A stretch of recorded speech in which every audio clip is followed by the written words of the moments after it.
Good morning, friends. How are you all? Welcome to your Tuesday morning. Tuesday morning, at least where I'm recording.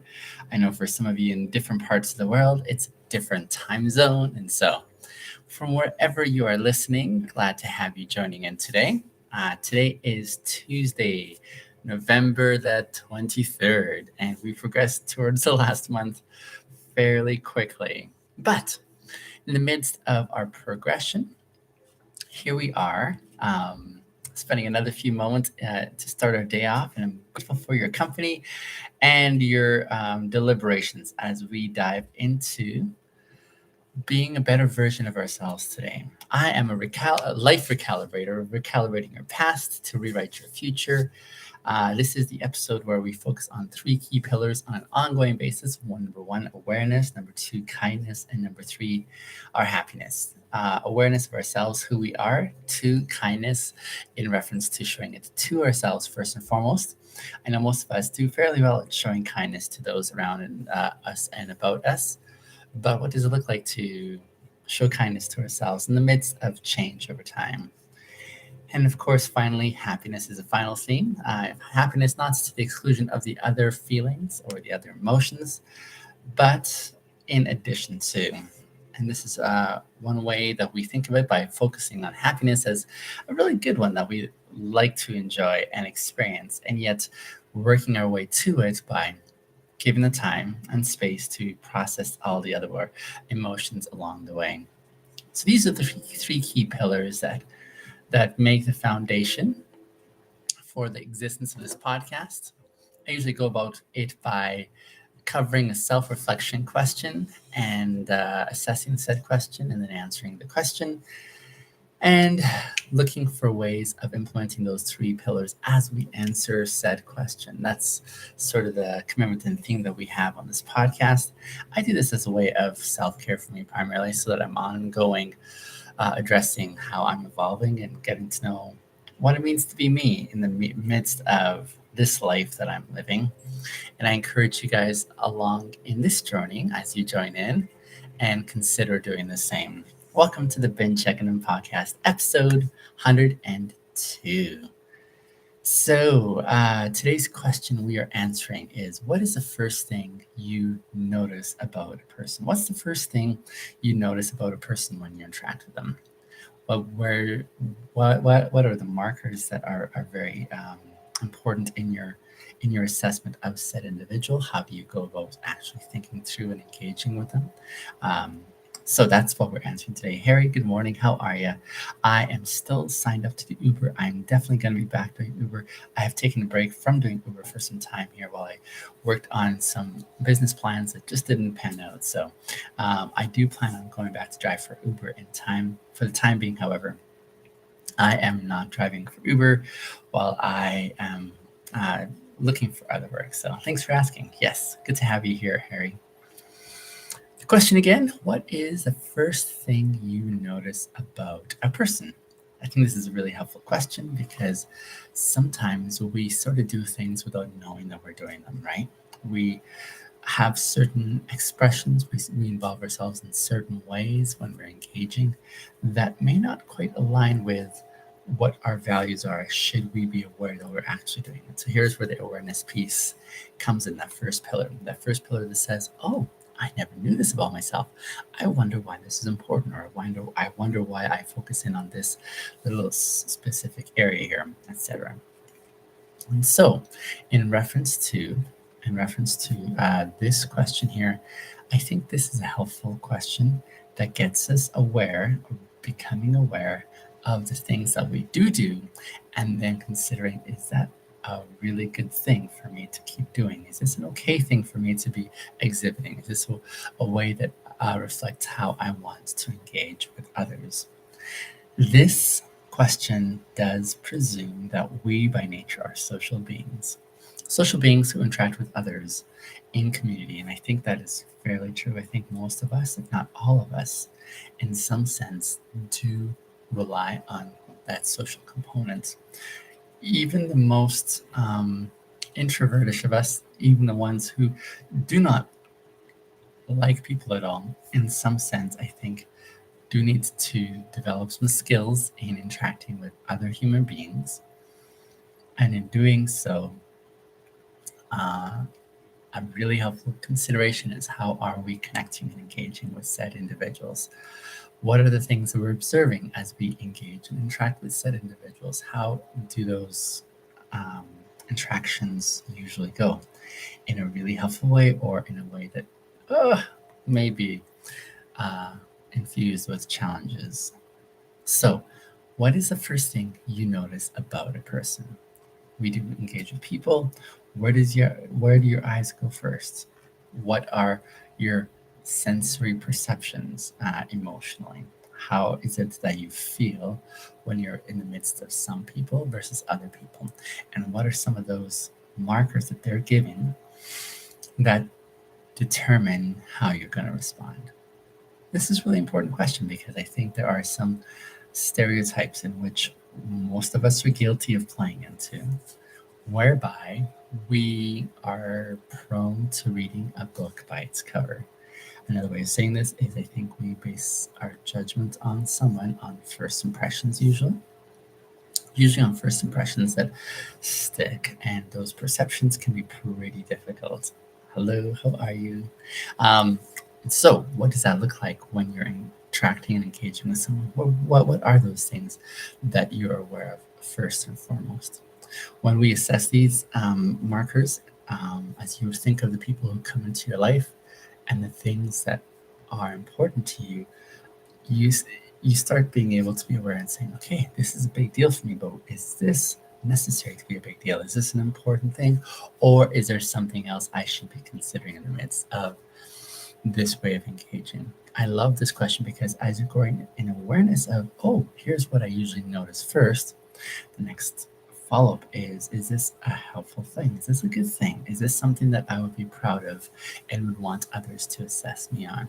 So you start seeing what your values are. You start seeing what things are important to you in the way someone presents themselves. You start seeing yourself in the midst of those assessments and saying, do I, would I pass my own test based on how I perceive and assess others when I first meet them? What kind of things do I notice about them? Would that be helpful? In some sense, it also does suggest that we are concerned about the way we present ourselves because we know that others are going to be doing the same with us. Who amongst us doesn't check their image before we go out into public? Who of us doesn't, before we head off for work in the morning, look in the mirror and say, hey, am I presentable today? Is this something that I want to be able to walk into public and have people looking at me in this way? Do the things that I'm wearing, does the way that I'm presenting myself behavior wise, is this how I want to reflect? Do I want to walk around in a certain way, or is there another way that I want to be perceived? And so we usually give some time, some significant time, and we've learned how to be able to present ourselves in certain ways that we value and that we want others to perceive us through that lens. And even as we present ourselves, we're also doing the same for others, aren't we? So, for example, for me, one of the things you'll notice that's a fairly consistent staple in my attire are my bow ties. I like wearing bow ties. I think they're overrated. I know underrated. Sorry. I think bow ties in general are underrated, and so I want to bring bow ties back in style, and hence why I wear bow ties often.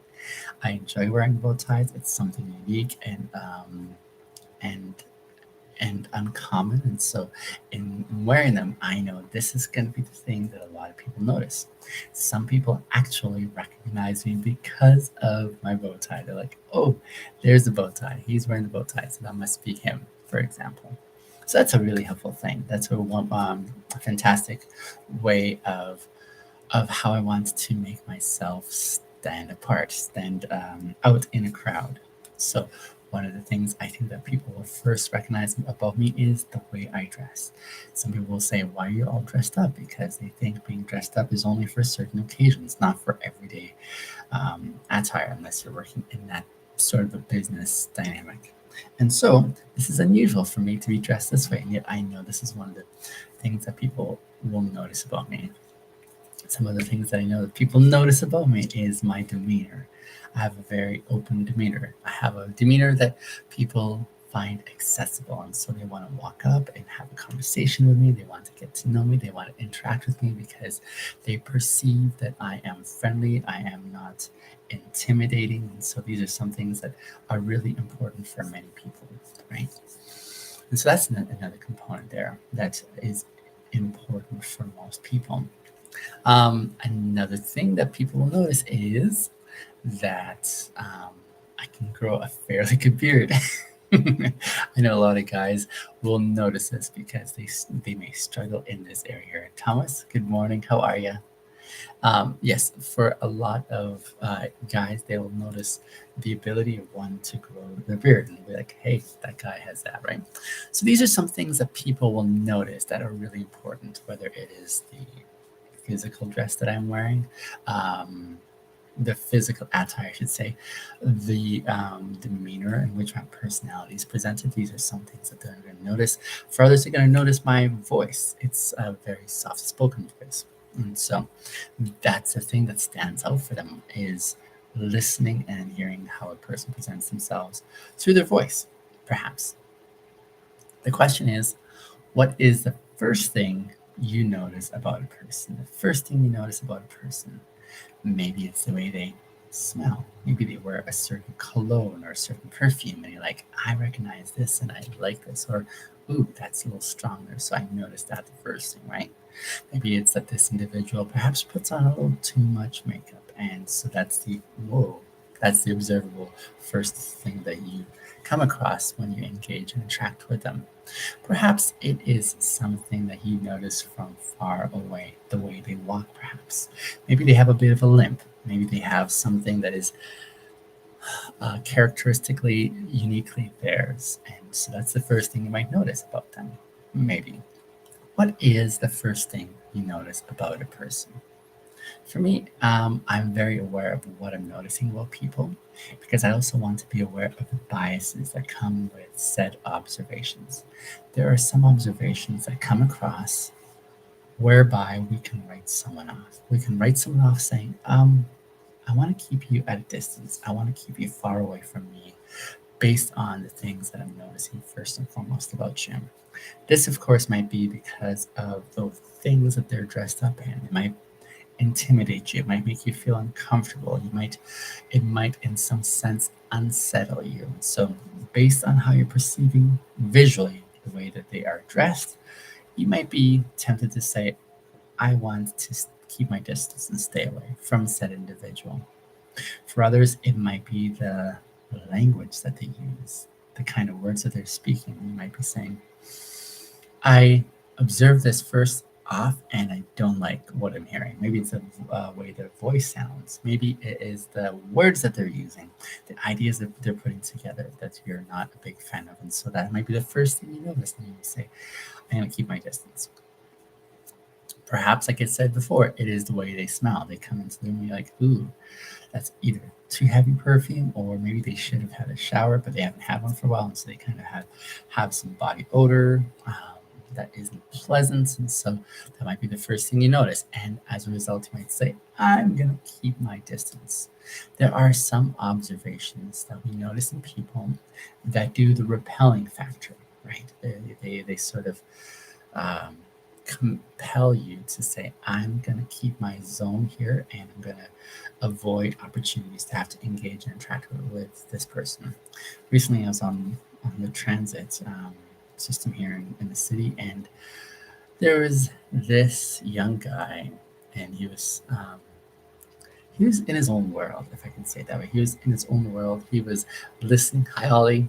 He was listening to some music on his headphones, and he was dancing to it, and he was singing. And I would say he was very noticeable. He wasn't very well dressed. It looked like he might have had some time on the streets, perhaps, but he was in his zone. You know, he was singing, and his voice wasn't the greatest, perhaps. He wasn't a stellar singer, but he was very noticeable. Noticeable in a way that people, the first thing they noticed about him is, oh, this guy is kind of out there. His behavior is somewhat antisocial in that he's not aware of how to engage socially, right? You just don't sing your music, belting it out in public, and dance at the same time, let alone that, right? So that made the people around him feel uncomfortable.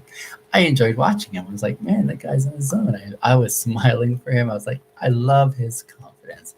I love that he's able to do his thing and not have to worry about anyone. But you see, the first things that I noticed, which would be similar to the first things other people noticed about this individual, the response was really diverse. There was different responses. And I think this is one of the reasons why having this conversation about this question is helpful. It's helpful because it helps us to assess, is the way that we're engaging something we're proud of or something we'd probably rather give some attention to and shift the way that we engage. Um, I do this often because it's really important for me how I connect with people. Thomas, I am still an Uber driver. Yes, I haven't been driving for a few months right now. I'm taking a bit of a break, but I'm still planning to go back to driving for Uber in time. Yes, thanks for asking. So that is part of that assessment. Even as an Uber driver, one of those things I was really careful about was how am I perceiving those that are entering my vehicle? How am I engaging relationally with those that are coming along that I have no idea about their background? So let me tell you, in my time driving, there were some individuals that they looked pretty intimidating, whether they're big muscle guys who are too tattooed right up and don't have a fairly like friendly face, to others who are dressing in some really aggressive clothing, with spikes and things like that. There are such a diverse group of people I got to meet, and yet one of the things I had bang on was being aware of the way I engage people. It wasn't something that I was aware of and concerned about as an Uber driver. I was concerned about this long before being an Uber driver. This is super important for me. And as a result of being aware, I've been able to take my skills onward into my job as an Uber driver so that I could engage everyone in the way that resonated with me, in a way that um, made me feel like I was being fair and in the way that I was connecting with those who were coming into my sphere of influence, my Uber. Those are some really important things for me as I was looking at that opportunity. The question for you guys coming in is, what are the first things that you notice about a person? What are the first things you notice about a person? Let me share with you some of mine. And in so doing, it's just again that awareness, that acknowledgement that we do perceive, we do judge, is another way of saying we do assess an individual on certain things that are important to us. For me, one of the things that really is important, the first thing that I notice about people is their eyes. I love connecting people by looking into their eyes, and there's something about that observation that for me is really intimate. It lets me know a lot about that person. Their eyes really tell me a lot about who that individual is and how they're going to be able to engage me in communication. Hello, Miss Canal. How are you, my friend? Good to see you, brother. And so, the eyes are really one of the first points that I am able to take in of a person. What am I looking for when I look into their eyes? I'm looking at, does this person have confidence in the way that they're able to look me and engage and interact with me? There's a sign of confidence in our cultural context here in North America where it's important, an important skill to be able to maintain eye contact and look at a person and say, I see you, you got my attention, and what you're saying to me is valuable. So I like that component. When I was driving, one of the things I know for some time there, many of my followers would complain about is they would say, man, watch the road, buddy. You're looking a lot more at your rider than you are on the road. And I acknowledge that there was a balance there. I acknowledge that there's a balance. What they don't know is I've had lots of experience as a commercial driver, especially as a school bus driver who had to look at my big panoramic mirror that gave me a good view of my school bus and all the students on the bus. I was looking as much at them and following their every move while I was also watching the road. So learning that balance is really important important for me. But that was an important thing that I could look at people and make contact. That's one of the first things I look at. I'm looking as I look into their eyes at their ability not only to communicate and maintain eye contact, but also about some other things that are perceptual and things for me that are important, like does this person do they have the capacity to express empathy? I can see it usually in the eyes.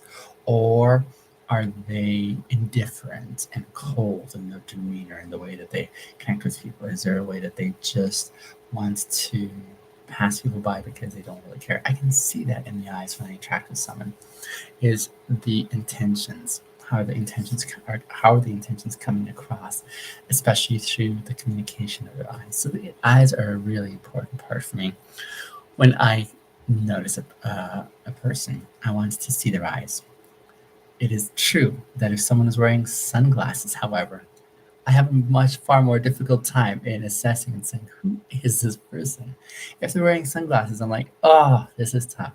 I'm not sure how to be able to take this person because I can't read the intentions in the eyes like I'm usually accustomed to.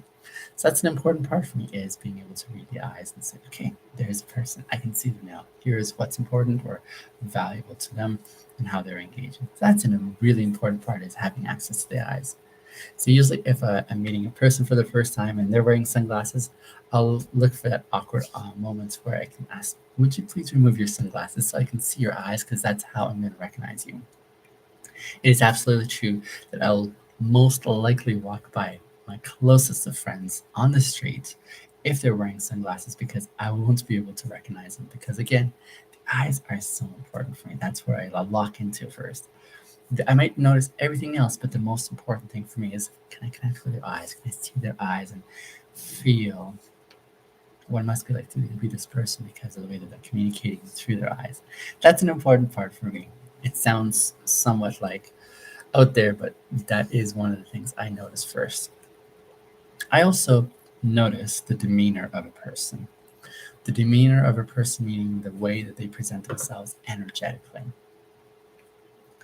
I'm aware of if a person is presenting themselves through cockiness or arrogance. There's a certain energy that comes from those who are cocky or arrogant, and it's discernible. It is like something I can feel and observe in their body motions and actions. So there is that. I can see that when it's there. Um, and it's not very appealing. It's not something that I enjoy experiencing. It's like, no, this is not fun for me. So there is that. There's that component. There is also a demeanor that I can sense in an individual if they are kind and open. I think I definitely have one of those demeanors that is palpable. I've heard of people telling me when they say all they needed to do was just look at my picture to be able to sense my energy, and I'm blown away by that. They have access to something I don't, but they're able to tell. And usually, for them, one of the things that they see is my eyes, and they say, "Biniam, you have really kind eyes," and I'm glad I do, because that's something that's important for me in the way that I want to approach and engage people. Is that perception? How are people relating to me? How are they seeing me? How are they connecting with me? I want that to be something I'm very aware of. But I'm usually aware of people's demeanor if they're kind and open, and usually that comes across with an openness to engaging people, strangers, for example. That openness that extends itself with a smile, with a gracious nod, that acknowledgement of your existence, if you will. That's an important one for me that I watch. I watch for those who have certain tendencies that I may be watchful of, and that is those who are, let's say, they are engaging you because they want something of you. There's a certain predatorial engagement there that I'm able to observe and be aware of in a way that says, yeah, I don't resonate with that, so I'm going to be careful of that energy there. Those people usually, they are, how to say this? Those individuals are usually along the lines of, they are kind of pushy. They're kind of like insistent. you can tell that they're aiming for something. And as you're engaging with them, you can feel that sense, and that for me keeps me a little bit more distance from those individuals, right? So I'm aware of those those nuances. All this to say, when I notice the first things that are important to me about a person, I'm trying to understand, and I think this is where it's really helpful for us. I'm trying to understand if those paradigms that I'm working off of,